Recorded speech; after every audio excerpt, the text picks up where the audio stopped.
Thank you, Mr. Speaker, and thank you, Mr. Chairman. I appreciate it. I take the floor today not as a Democrat or a Republican, but as an Iraq War veteran who was a captain with the 82nd Airborne Division in Baghdad. I speak with a heavy heart for my fellow paratrooper Specialist Chad Keith, Specialist James Lambert, and 17 other brave men who I served with who never made it home. I rise to give voice to hundreds of thousands of patriotic Pennsylvanians and veterans across the globe who are deeply troubled by the President's call to escalate the number of American troops in Iraq. I served in Baghdad from June of 2003 to January of 2004. Walking in my own combat boots, I saw firsthand this administration's failed policy in Iraq.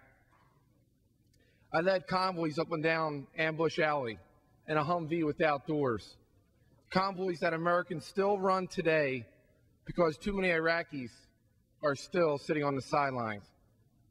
I served in Al-Rashid, Baghdad, which, like Philadelphia, is home to 1.5 million people.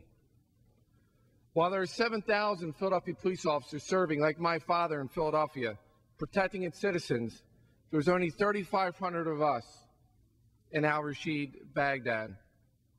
But, Mr. Speaker, the time for more troops was 4 years ago.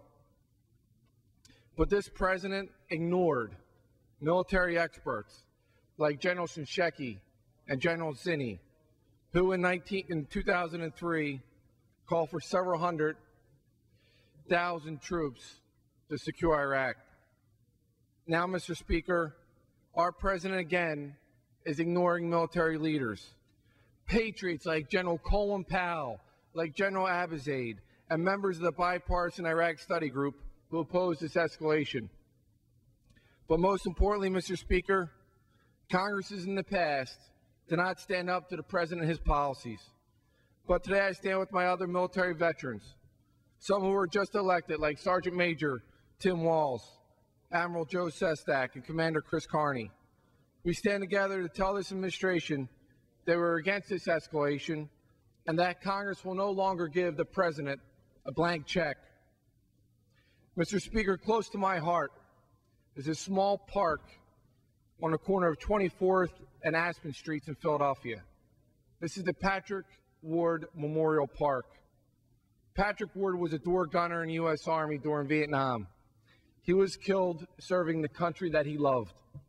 He was the type of guy that neighborhoods devote street corners to, and parents named their children after, including my parents, Marge and Jack Murphy.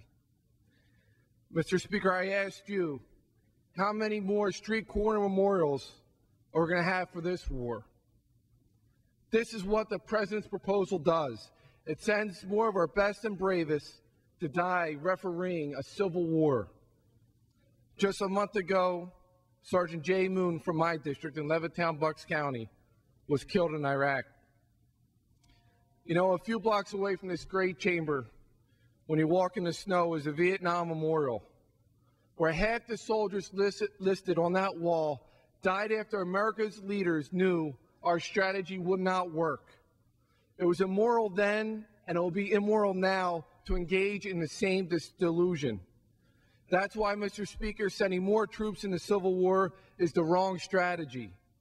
We need to win the war on terror, and reasonable people may disagree on what to do, but most will agree that it is immoral to send young Americans to fight and die in a conflict without a real strategy for success. The president's current course is not resolute.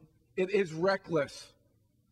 That is why I will vote to send a message to our president that staying the course is no longer an option. Mr. Speaker, it's time for a new direction in Iraq. From my time serving with the 82nd Airborne Division in Iraq, it became clear that in order to succeed there, we must tell the Iraqis that we will not be there forever. Yet, 3 years now since I have been home, it's still Americans leading convoys up and down Ambush Alley and securing Iraqi street corners. We must make the Iraqis stand up for Iraq and set a timeline to start bringing our heroes home. That's why I'm proud to be an original co-sponsor with Senator Barack Obama and fellow paratrooper Congressman Mike Thompson, the Iraq De-Escalation Act, a moderate and responsible plan to start bringing our troops home, mandating a surge in diplomacy and refocusing our efforts on the war on terror in Afghanistan. Mr. Speaker, our country needs a real plan to get our troops out of Iraq, to protect our homeland, and secure and refocus our efforts on capturing and killing Osama bin Laden and al-Qaeda. There are over 130,000 American servicemen and women serving bravely in Iraq. Unfortunately, thousands more are on the way. Mr. Speaker, an open-ended strategy that ends in more faceless roadside bombs in Baghdad and more street corner memorials in America is not one that I will support. I yield back the remainder of my time.